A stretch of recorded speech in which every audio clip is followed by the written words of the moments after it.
Abeshiki bashatu habari umurimo gwo kwosya amakara nimera bayebare cyo kusima Sarenda hamwe na Mumpeire Pressure. Abantu bagira ngo ecyaretire batandika kwosya amakara nahabo kugira ngo emirimo ebire bikabura kandi amakara gaine katari. Ekitumire twagiraho kutandikaho egi project kitwe ba sisters no kugira ngo emirimo ebirebe emirimo terarebeka aho kugira ngo oshange ori ombara oshange ori kweguza oshange ori gukora ebintu bitarimu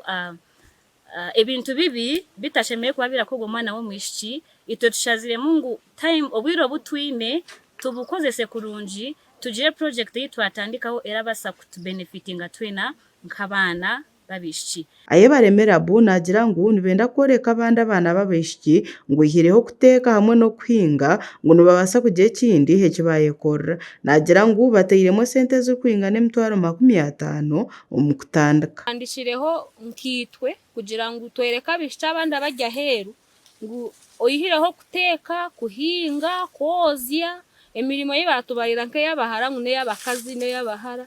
twenda kwereka abandi bari abagyokwe ngo hariho kine turabasa kwekorera oyihire hebyo ebibaramanya ngo n'emirimo y'abakazi so itwe tushaziremo kugira ngo twaye kwatamu twaronda kasente twagure miti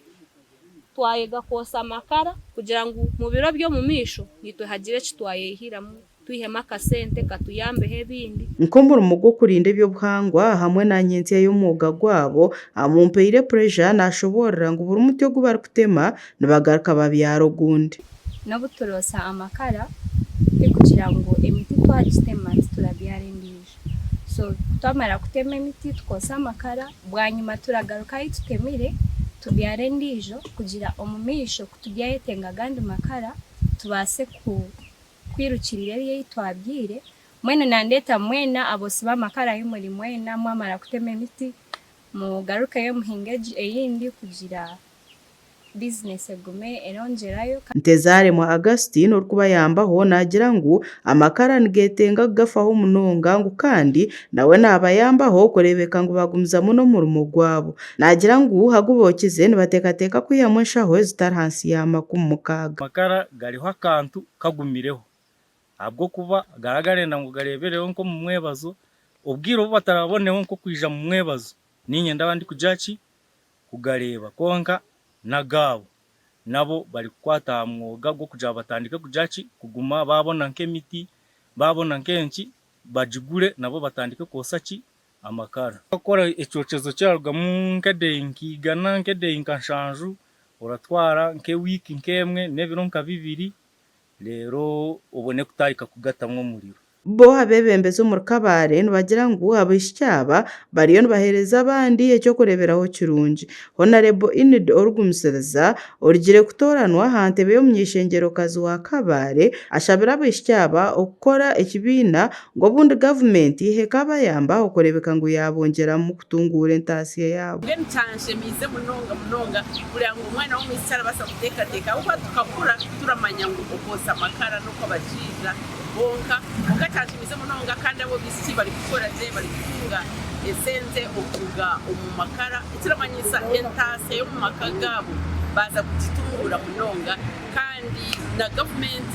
uyo basa kubatera mu nangwa kanirwa